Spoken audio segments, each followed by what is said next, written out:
We're up to our PowerPoint today on documentation, and oftentimes I will say documentation instead of documents. I know that. I try to catch myself when I do it, but I want you to understand that when we are using this word documentation, it means something different than documents. And you learned in a previous PowerPoint that I disagree with the systems understanding aid when they discuss what documents are, because they, include journals and ledgers and the financial reporting system in that. And I think of documents as a part of transaction processing. In this particular module, then, we have a chapter in the reference materials, and it says reference at the bottom of the booklet, that deals with this topic. As we proceed through the semester and we're working with the SUA and we're working in the modules, you're going to see the relationship between the reference book and what we are doing. So when we start a module, oftentimes there'll be a chapter in the reference book. You should use a reference book as you would a textbook, and this is our first really example of it. We've used it in the previous modules by saying, look at this page, look at that page, and we've done that. But in this instance, you're going to be responsible for the materials. In chapter 2 on, it says flow charting, it's actually documentation. Chapter 2, flow charting in football. So if you want to pause this and you want to get that booklet out, and turn over to flow charting on page 27, it'll probably be a good idea to do that, because at some point as we're proceeding, we're going to be on that page.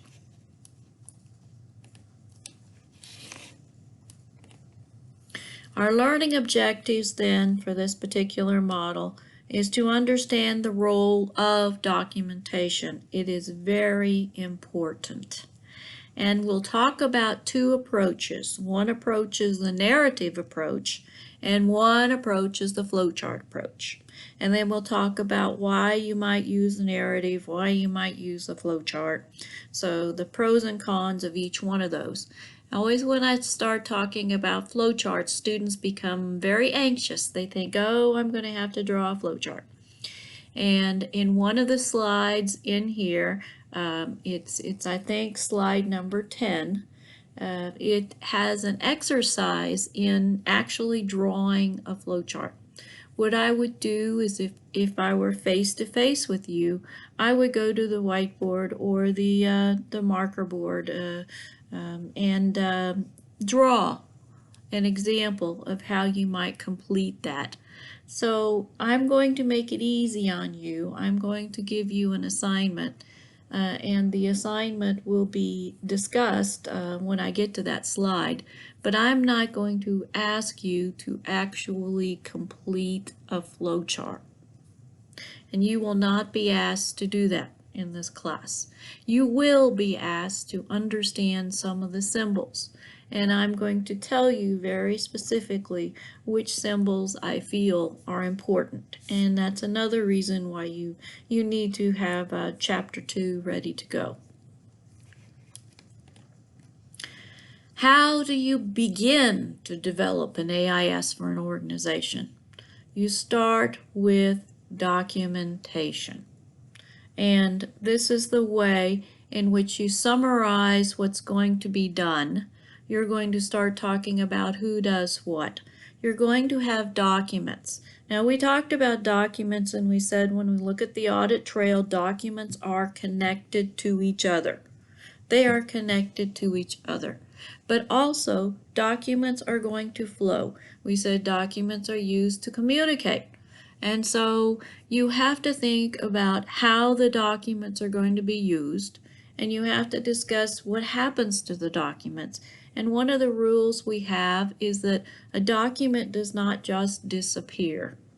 A document has a purpose. So a document is going to be filed away when you're finished with it. Now the issue of how long you keep a document is an internal control IT processing issue, and how you store it and all of that. But the document does not just disappear. It's either going to go to another party, another individual inside or outside your organization, or it's going to be filed away. And then you have to think about the decision making. And including this, we're talking about one part of internal controls, which was authorization. So you're going to have authorization, you're going to have who needs to make a decision at a certain point. Are they going to need the document for that? But decision making also can lead to the creation of documents.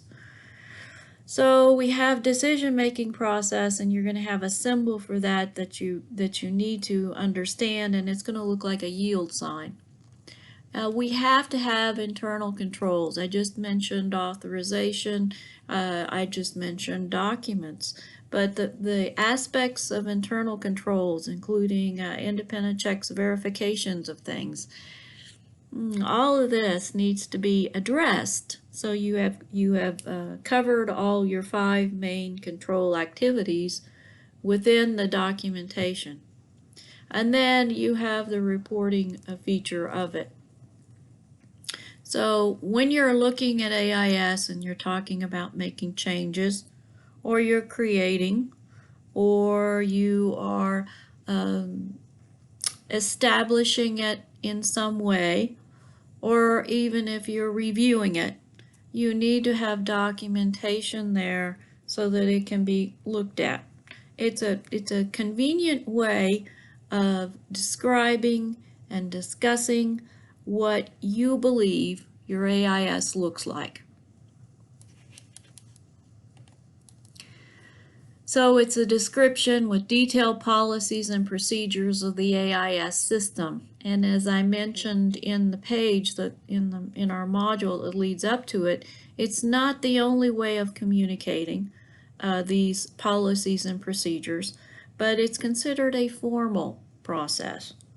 And when you put things in it, it better be the way it's done, because your external auditors are going to come and look at it, and they're going to say, that is not what you're doing. The business process has to be included, everything included into it. Documents are included, every document. And every employee job has to be, that has anything to do with AIS, needs to be in it. And again, documentation could be flowcharts, could be narrative. What we're saying here is if there's a person who's doing something with the AIS, what they're doing needs to be in there somehow. It doesn't have to give the job title, it just has to show up in it. So when we're talking about business processes and the AIS, and this was from a textbook that I previously used, you note that there are very, very large volumes of transactions, and we've talked about that. And these transactions have to be processed. And so when we have an AIS system, we need to talk about how the transactions are being brought in and how they're being processed and how they eventually then show up in the reports. There are 2 different approaches, the flowchart and the narrative. I tend to really love flowcharts, and other persons may like narratives. Again, we're going to talk about the pros and cons. Your chapter 2 is called flowcharting, but if you were to look at the very first page, which is page 27, you'll notice at the bottom it says narratives. So they include narratives and under the subtitle of flowcharting, and no, narratives and flowcharting are separate things, okay? So the order in which this chapter is done implies narratives are a part of flowcharting. No, narratives are separate. So if we use charts, there's different types of charts, and there's different types of flowcharts that are done. And this is discussed in chapter 2 of your reference book. And what I'll say about it is the flowchart I want you to use is the flowchart which we describe, and we have swim lanes, and this is discussed on page 29. So on 28, it's going to talk about 3 major types of flowchart, and the flowcharting technique which we are going to be using is the flowcharting technique which is described on page 29. Here we have a transaction, and when you look at this, and this is the general form of a flowchart which we will be using in our class, you have across the top what we call swim lanes. The swim lanes show separation or segregation of duties. We have a sales department, and what is the function there? To make a sale. We have a credit department. What's the function there? In this particular flowchart, you can see that the credit department is going to approve. They're going to approve the credit that's going to be extended, because when the sale is made, there's an understanding between the sales department individual and the customer as to how it's going to be paid for. And credit, if credit is going to be extended, the credit department needs to then approve it. Now you notice they don't have a decision here, but there needs to be a decision made as to whether they are going to approve it or not. So we could have done this different ways. There are different ways in creating flowcharts, just like there are different ways in accomplishing the tasks or the business processes within your organization. And when you have a business process, the flowchart needs to reflect what is actually happening, how you are accomplishing this, what's happening in the AIS to accomplish the task. In this case, I want you to also notice that there is a pill, which is one of the important symbols, the pill. And sometimes when you see the pill, it looks like a pill, and it doesn't look like I don't know, this flying saucer. So up here they have a starting point. You call these a terminal point for the process, and the terminal point is really the customer. The customer is creating it. The customer here, probably this starting point for most organization is going to be the inquiry. And we talked about that previously, and we said there's a customer inquiry. It may or may not end up with the customer creating a customer order. This customer order here you see is a document, and we call this a customer's purchase order. And from that customer's purchase order, it's not our purchase order, it's coming from the customer's document. Coming into us, we will prepare a sales order. So here you have an action taking place by the sales department. They are preparing a sales order. And they prepare the sales order, you get document. And you have this customer's purchase order coming down here, but you also have a sales order, and when it says 4, 3, 2, 1, it means there's 4 copies of that same sales order which are generated. When we work with our systems understanding aid, you may end up with something, and you could tear it apart, and you could come up with say 4 copies of the same thing. We're not going to tear things apart. We're not going to actually go through the process of taking the document apart and sending it here and sending it there and sending it somewhere else. But that's the reason why they have the different duplicates, I say, of the original, because they're going to these different places. So when you have it and we say no documents are dropped, we mean all the copies of it seem to be going someplace. And here, this first one you see, the original one which is created, is going over to the credit department. And the customer's purchase order and all these other ones, somehow this is a symbol for filing, and they're going to be filed away. And when you see the N, it's a numerical order. So they're filing away, and they're going to be going to different places.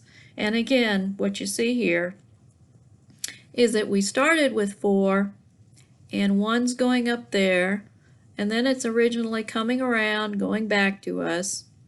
You wouldn't want to call this a turnaround document because it doesn't go outside the organization. It's inside the organization. But it's the same sort of thing. It goes up here, they create it, it goes over to credit, and credit sends it back to them. And then they're going to do something with it. And what are they going to do with it? They're going to put the approved one with the original customer's purchase order, and they're going to put it away in a file. If this was IT processing, we would say these two things become a part of a database. And we talked about all that and how you have records, and that was another discussion. So I'm just trying to tie things together in what we've discussed previously. Then what you have is you have this 2, 3, and 4, and they're going somewhere. 3 and 4 are going somewhere, we don't know for sure. A is a connector, meaning there's another page of the flow chart that'll tell us where 3 and 4 are going. 2 is going to the warehouse, and the warehouse individuals are going to do something. They are going to pick the goods. Sometimes at this point you have another document, it's called a pick list, and the pick list is where the warehouse employees use it to determine what they need to grab to put in the box before it's going to be shipped. That's another function, shipping. And here, that A is here, A is over here, so now we've picked up where the A went. The A went over here, and the A then is these sales orders that were from over here, and they're going somewhere, and then they're going to be used, and eventually the shipping department is going to file away those things. And one of these original sales orders that we have created, it's not the purchase order the customer created, it's our document, and our document apparently is going to be stuffed in the box when the goods are shipped. That's what I'm getting from this. Because it's a paper document, I'm assuming they're going to put it in the box and ship it out, which we talked about when you receive your orders from Amazon or eBay, right? So this is getting us to where we need to be, and this is what the flow chart looks like. And across the top you have the departments, and this represents segregation of duties. Looking at it, you see there's a light blue, there's a darker blue. This indicates the swim lanes, and we call it swim lanes because if you were at an aquatic center, they were having a competition, and individuals were jumping in the pool, diving in for the competition. This would look like their lanes. And like a competition, we want to keep everyone in their lane.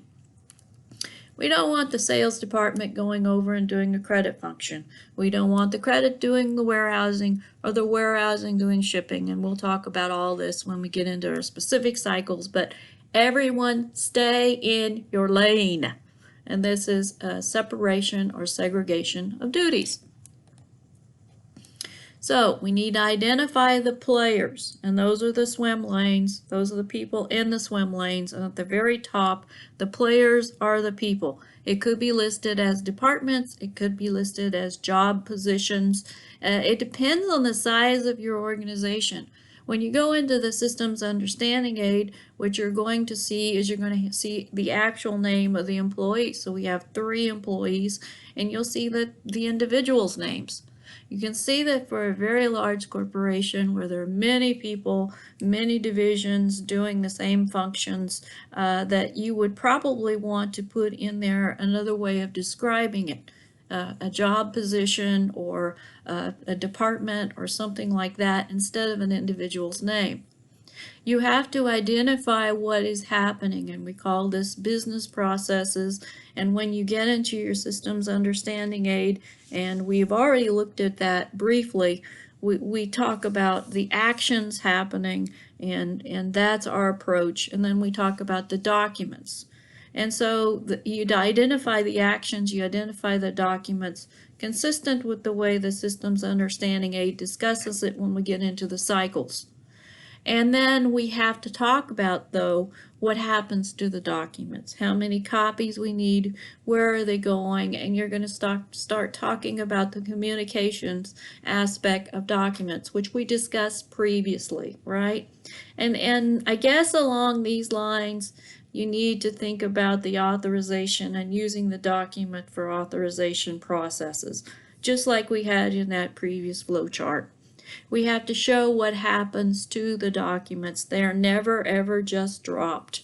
They're filed away, and then at some point IT is going to say, they're going to ask those who are responsible for AIS how many years to keep it, or how the storage is done, and all of that. But at the point when the flowchart is used, and we're using it now, you'll see a file away symbol, or it goes to individuals, or it goes outside the organization, goes to a different department, they file it away. Use the connectors, because you can see that the flow chart involves many different people, and it's impossible to put it all sometimes on even the same page. So you're going to use connectors, and you even have to use page connectors where you go from one page to another, because of the impossibility of keeping it all on a screen or whatever. Have to say, though, that today in computer technology, it is so easy to go from one screen to the other, or to make a screen bigger or smaller, or to expand it, that the use of connectors is generally when we're talking about putting it on paper, or in my case, when we're doing it in a slideshow like this. So this is the group exercise that is on slide 10, and usually I would create a flowchart and just go to the marker board and create all of this.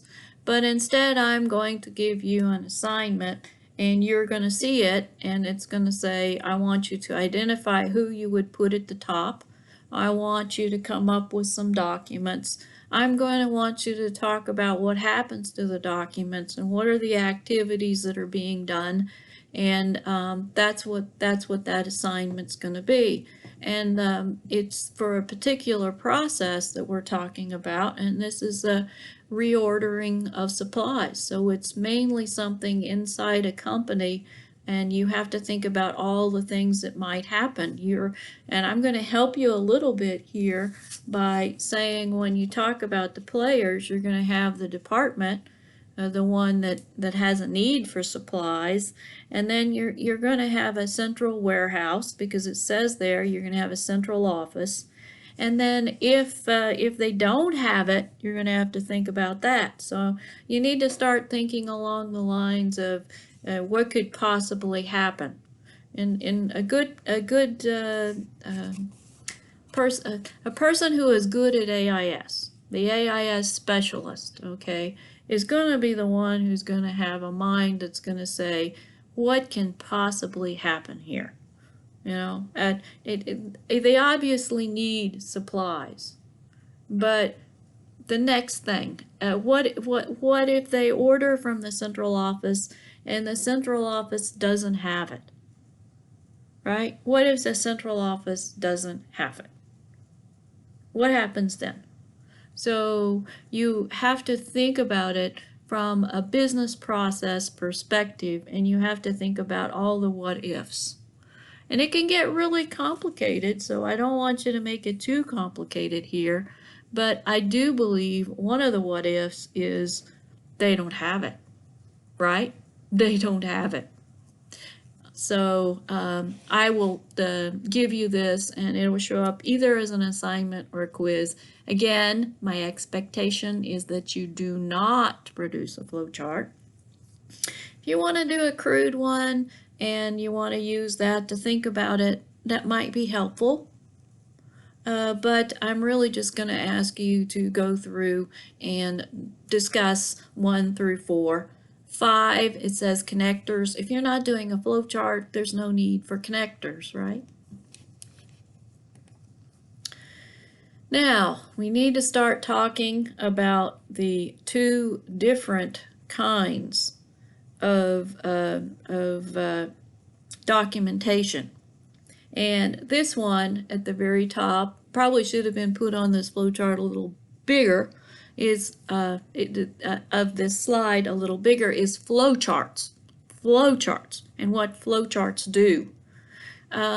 They really do force the designer of the AIS to think about all the documents, the record keeping, and internal controls. And one of the most important internal control there you see, of course, is the swim lanes, because you have separation of duties. And when you have things happening, you have to make sure that you think about who's supposed to be doing what, because it ties in also to the documents. It ties into the decision process.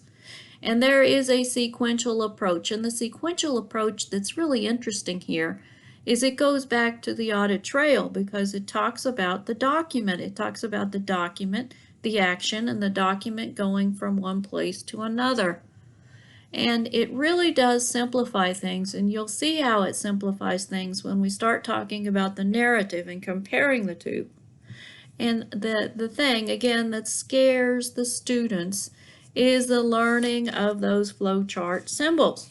So now that you've got this chapter hopefully available to you, I want you to turn over to page 30 here. And I want you to look at these. And I'm going to tell you the things that are most important. Of course, at the very top you have document. It is very important that you know what a document symbol looks like.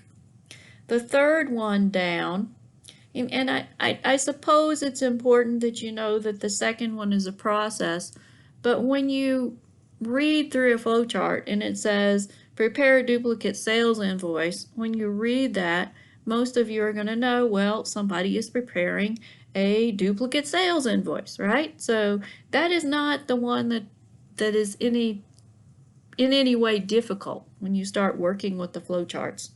The third one, this looks more like a pill. So in that previous flowchart, I said it looked like a flying saucer. This one looks like a pill, so I tend to refer to it as the pill. The pill is the thing that starts the process. And there is usually an end to the process, but frequently we only see the beginning, and the beginning is the pill. The pill starts it. That's important. When you see this symbol that is a triangle, the upside down triangle, all I want you to know is that means it's filed. Here it says it's offline storage. I just want you to know it's filed. The journals all look like parallelograms. Not particularly that important, because when you look at it again, you're going to see sales journal. You're going to say, that's a sales journal. I need to do the sales journal now. I need to put it in the sales journal. So I don't think that's a particular importance, but when you get down to decision, this is like a yield sign, and this is very, very helpful, because it means somebody in that particular swim lane, that particular responsibility has to make a decision. And when they make a decision, it takes you in two separate directions. So going back to your assignment, what if they don't have it in the central office, or they don't have it in the warehouse? What if? That's a question, isn't it? It's a question. Do we have it? Do we not have it?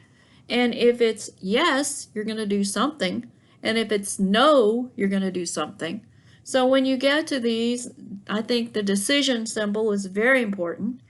It means that you're going to go in different directions. And usually it's a dichotomy, meaning it's a question that's going to be answered yes or no. But sometimes it's going to be more than that. You're gonna have multiple options. And what you're doing in your assignment, I expect it'll be just a yes or no. Now, the annotation is just something that they put in there because they think the flowchart doesn't explain it well enough. They think there's confusion. I want to add some notes. So that's all that is. The connectors are just meaning go from one place to another. And there's two different connectors. I just need you to understand that if you see it, you go someplace else, okay? And that's how they generally look. The arrows and the lines just take you different directions, that's all. If I ask you on a quiz, I would tend to ask you something like the documents, the decisions, the pill, and things like that. I'd say that when you look at page 30, you should really know those. And again, when we use them, they don't become, it's not as difficult as you might think.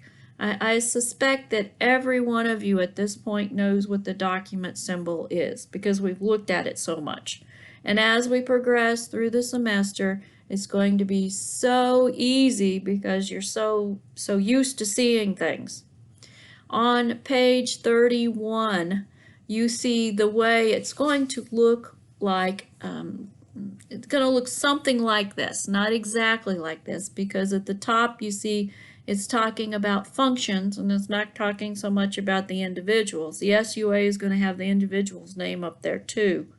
But this is the sort of thing you're going to see when we work through the SUA.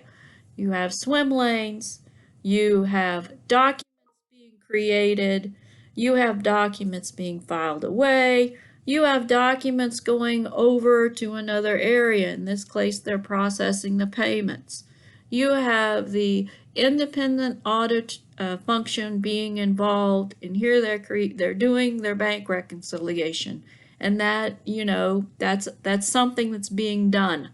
So I think it will come and it will be easy, and I do not want you to be too stressed about learning a flowchart. That is the only disadvantage, and I find this disadvantage is very small compared to all the benefits. So I'm a great advocate of flowcharting. This is documentation, this is narratives. So narratives within this. And narratives are a written description of everything. And within the systems understanding aid, they don't talk a lot about it in chapter 2. In chapter 2, most of the chapter is spent on flowcharting, and I guess that's why they gave it that title. But narratives are the other way to go. And sometimes there is a good use for narratives because, as I say down here, it is a written record for reference and training. If you were one individual and you were being trained on your job and someone gave you the flowchart, I'm sure you would have a lot of questions about how you're supposed to complete the document. You'd say, I'm involved in this document, and yes, I complete the document, and yes, the document goes over to this party. And you can see that. You can look at the flowchart and you can see it goes from this point to that point. But wouldn't you really want to know how to complete it? What do I put in this slot here? How do I write it?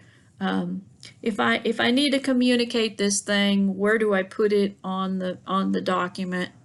So that is one of the reasons why you might not just have the flowcharts, and you might want narratives. It's very good as a reference for training your employees, telling them what to do, and also it helps because it adds more in the communication of what is going on in AIS. But along these lines, if you are a person who is looking at the AIS and you wanted to just see what's happening, and you are an auditor and you don't want to get into all the minutiae of it, you just want to understand, how does this business function? What is going on? Who does what? then probably you'd want to look at the flowchart, right? So there are advantages to narratives. There are disadvantages, and they can be misunderstood because you have sentence after sentence after sentence, and they can be too complex. And so, but for simple, easy to understand systems, it's possible for you to just have a few sentences and an individual be able to do their job, and that's fine. Here is an example, a kind of a textbook sort of example of narratives. A clerk in the sales department receives a customer order by mail, enters the information in the computer terminal, and is networked to a centralized computer program in the computer operations department. The original customer purchase order is filled in the sales department. So here, if you had a narrative, you would talk about how it's filled in. And then they say facts 2, 3, and 4 relate to all these activities that are happening, and it lists out. And you can see here, it talks about jobs, really job descriptions of people who are doing these particular jobs. But look how long it is, and look how you have to go through everything. And you know, there's a Control F you can use for your Word documents to get to words, and maybe find it and maybe pick out the thing that you need what you're looking for. But it's so much easier to look at the flow chart. Okay? So those are the pros and cons of narratives, and this is a more elaborate, I guess, discussion of it. And you start talking about this on page 27, and there's really just one paragraph in this whole reference about it. So the essentials then to flowcharting, you will have to divide it into swim lanes. On page 28 and 29, we talk about this in detail. And you divide the flowchart by the swim lanes, the columns, and areas, responsibilities. It says columns or rows. We're going to be using columns. You have to show how internal controls are built into it, and the auditors are going to know internal controls very well. They're going to look at it, and they're going to look at the 5 things, and they're going to say, are the 5 things in your flowchart? And then there's footnotes and annotations. If your auditor doesn't understand your flowchart, this is a good indication you need to go back and you need to add something there to clarify things. The documents need to come somewhere, and then they need to go somewhere. So you have sources here, but you also have the flow of it in the final disposition. And usually it's either going to go to outside parties or it's going to be filed away. And then you're going to talk about what happens to the documents, because the documents will be added to. You'll be doing things with the documents. Just the authorization process does something to a document. So this description of flowcharts and the thing we are going to use is going to emphasize documents and the action steps associated with documents, because to me, a document is essential. Documents are essential. Going back to my thing, you know, if there's no document, it didn't happen. So if you want to turn to page 28, I will go through the things that are of most importance. If you have a highlighter on page 29, I would like for you to highlight, if not underline star. It has to show separation of duties. Number 2, internal controls. It should have written comments and clarification if there's anything confusing, okay? So that is if it's confusing. That's called the annotation that we discussed. Most important though, so 1 is important, 2 is important, the relevant internal controls. If you skip from 3 over to 4, showing the source of the document is important. 5, you have to talk about what process is being done to the documents or what's happening with the documents. Inside your company, you need to talk about what's going on. So there needs to show processes. Something's happening. And the last thing I say here is no dropped document. So here what do they say? It's either sent outside the company, sent inside the company, or it's filed. And usually when we file, it's inside the company, but it's the last step in a process that's using that document. And then we go on, and in the next page is what we just discussed. Symbols that are important. So you got it.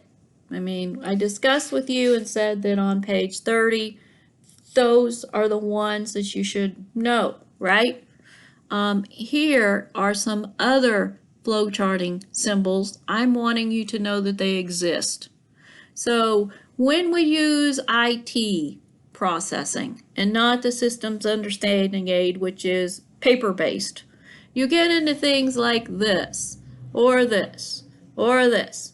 And you notice there's a cylindrical shape to these things. And I say that's the way you look at it. That's some sort of a storage thing, some sort of an IT storage thing.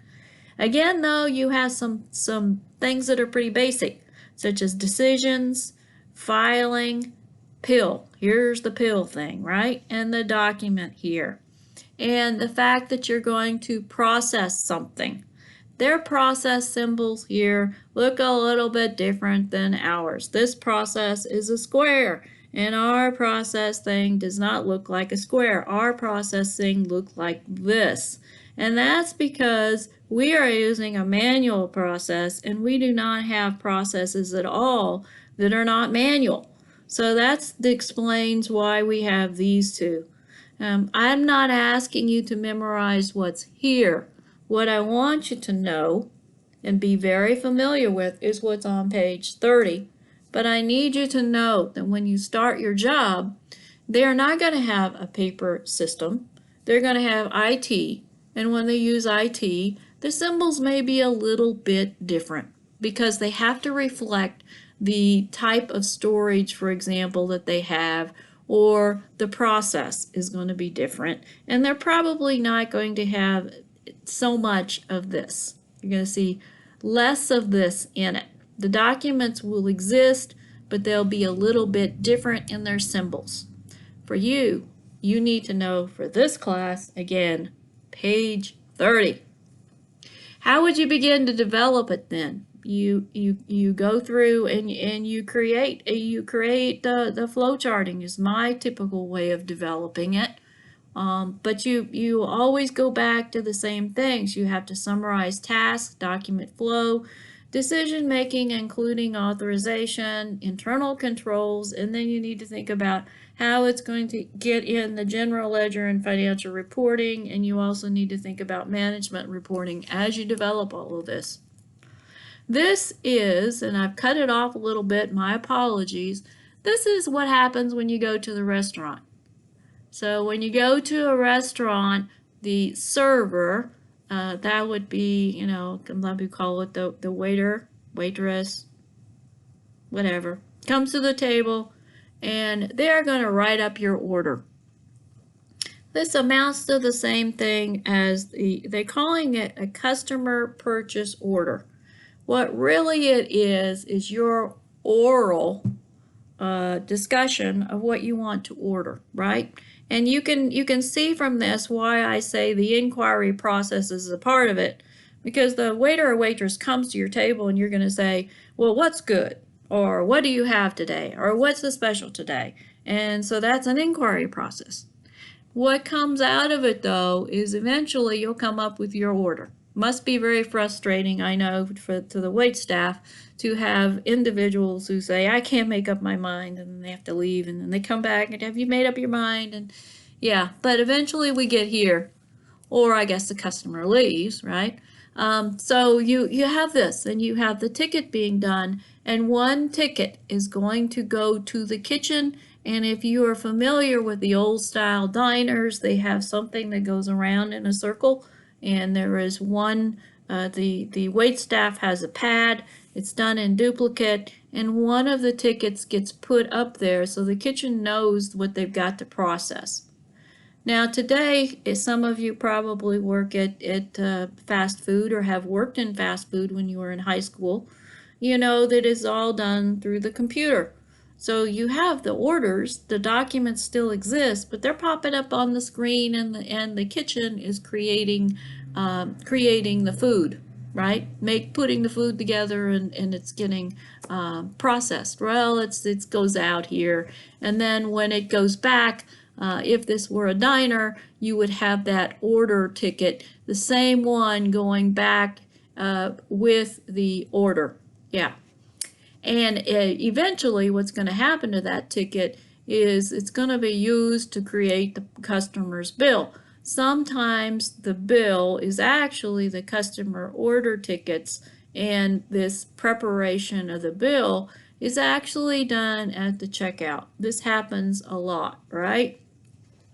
You'll have something that you cannot read, but it's done in strange code with abbreviations that you can't understand. And at the checkout, as you go out the door, you pay your bill. That's when the bill gets created. So that's more typical of what happens. This ticket here goes to accounting. At the end of a day, there'll be the whole pad. And the pad, the remaining order ticket, which stays in that server's pad, is going to be eventually going to accounting. And accounting is going to have a record of it. Now, why do we need this? This is back to internal control. Why would we need that? We need it so that your friend, who is a server, cannot have food prepared which you don't pay for, because accounting is going to keep track of this. And they're going to say, this did not go to ever, there was no customer bill created off of this.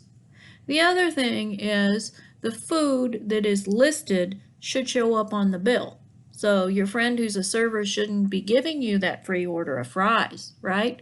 So it's internal control that's built into it. The other thing I want you to see is that you see the swim lanes, you see the individuals involved. Now, yeah, I know it's kind of the customer, they kind of squeeze the customer in here. And it's hard for you to see that the kitchen over here is the next thing in this process, but the customer comes right in the middle, and at this point, nothing is really going on much with the customer. So we could have done this flowchart a little bit different, and we could have involved the customer in the process where the customer's order, and other thing I see here is no pill, right? So there are some problems with the flowchart that I want to bring out to your attention. And one thing also is if you are looking at this PowerPoint and didn't have it kind of chopped off at the bottom like I do here, you would see there were arrows going down, and it's going to another page, but I don't have another page, right? And so what would we have needed here? We would have needed a connector that would take us to a different page. And the connector that takes us to a different page is square at the top, and then it's pointed at the bottom. The point I'm making is we need a connector, and they don't have a connector. So the person who created the PowerPoint slide here didn't use a connector. The connector would take us on to this next page. And we see that the server has two bills, and here's where you get into it, that the two bills are created and go to accounting, and accounting is going to make a comparison, and they're going to be comparing these things here. How much were they billed for, and what did they order, and do they agree? And after this, then it gets filed away. At this point, the customer is getting their copy of the bill. And again, I would say that in some, it is all driven by process, because typically what I see is you go through the checkout, and when you go to the checkout and you have that piece of document, that the server created, and you hand it to them, that's when you get the bill. And it might also be called an invoice. It might also be called a receipt because it's going to show payment. And this flowchart does not show that function really happening. Okay, so when you think about it, you create the swim lanes, you create the documents, you think about the documents involved. I hope this is helpful to you because when you go back and do your assignment and I say, think about the documents, you're going to have to do the same approach. Think about what's happening, think about the people involved, the departments involved, think about the documents you might need. Think about what purpose the documents serve, where they might go, who needs them to make decisions. And when you think about it, think about internal controls. What's the internal control here? Well, the obvious one is that you have accounting matching things up to make sure that things agree. Of course, you could have collusion. What if the kitchen and the server were working together? So the kitchen just prepared the foods and never put it on the order. Well, that's collusion. That's going around internal controls, and that's really bad, isn't it? So if the wait staff is chummy with the kitchen, you've still got a problem. So now I want you to think about something here. And this is just for you to think about. It's a brief exercise. I'm not going to ask you to turn anything in, so don't think it's an assignment because it's not. The ordering of supplies is an assignment. You also, I think, have another assignment. You'll have to check the module in this particular module. But this is just something we do usually in class. And if I were face-to-face with you, we would have a kind of a back-to-back discussion about what happens here. So go to the dentist. We hate that, don't we? Little shop of horrors and all that. We hate the dentist. But going to the dentist office, think about what happens at the dentist and start thinking about all the business processes that are done. So when you go to the dentist, you check in. There's a receptionist. Now start thinking about what the receptionist really does. The receptionist does a lot of accounting work, right? The receptionist has to determine, do you have insurance? Do you not have insurance? There needs to be some communication with that receptionist because the receptionist also needs to know what procedures were done and what procedures need to be billed. They need to know information about your address. We discussed insurance. They are going to need to know when your next appointment needs to be, right? So you have to start thinking about what happens there. What are the processes that are going on?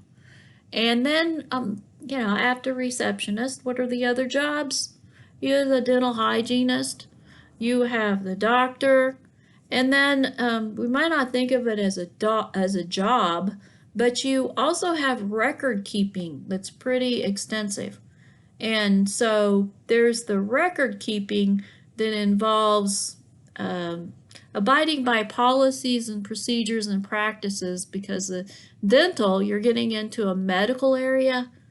There's a lot going on there, isn't there? So you start thinking about all the documents. Start thinking about all the ways you communicate and how you communicate. And there has to be communication between the parties. So this is rather interesting to me. I would sit at the dentist's office in the waiting room and somehow they know when it's my turn. How do they know when it's my turn to go in? And then when the hygienist is finished with me, how do they know when it's time, or how do they communicate that it's time for the dentist to come in? How is that communicated? It's very similar to when you go to the doctor's office. What I discovered at the doctor's office is they have these flags on the doors, and they move the flags a certain way to say it's okay for the doctor to come in, or it's time for the doctor to come in, or this room is empty. So that's a document. I mean, it really is. It's a communication device that happens that assists in logistics to say what's going on. And I think it's rather interesting, right? And this is all AIS. So when you think about AIS, you think, oh, debits, oh, credits. No. So how could the dentist's office function without us? They couldn't. And when you think of a dental office, you might not think of it first as a business, right? But that's why in the beginning I said enterprise, because AIS, anything that's happening almost, there's AIS. AIS just is there. And what you learn in this class about the right way to do things, those control activities that are so important, understanding separation of duties, it applies in almost everything you see in your life, anything that's going on around you, it applies. You can take those principles and you can apply them, because it's hard to think of anything that's happening without AIS. Governments, nonprofits, for-profits, large, small, your farm, your company farm, the documents that exist there, the dry cleaners where you may take your clothes, the your grocery store, everywhere there's AIS. So you have to think about what's happening. And when you talk about business processes, what are the odd things that happen? Not just the things that always happen, but the odd things. And how do you handle the odd things? And sometimes these odd things you don't even know they're there when you're thinking about it, and just something happens and now, oh my, we have to have a process, a procedure, a way to do it. So you go back and you change this. You change the documentation and you change it in a way that describes what we have to do now.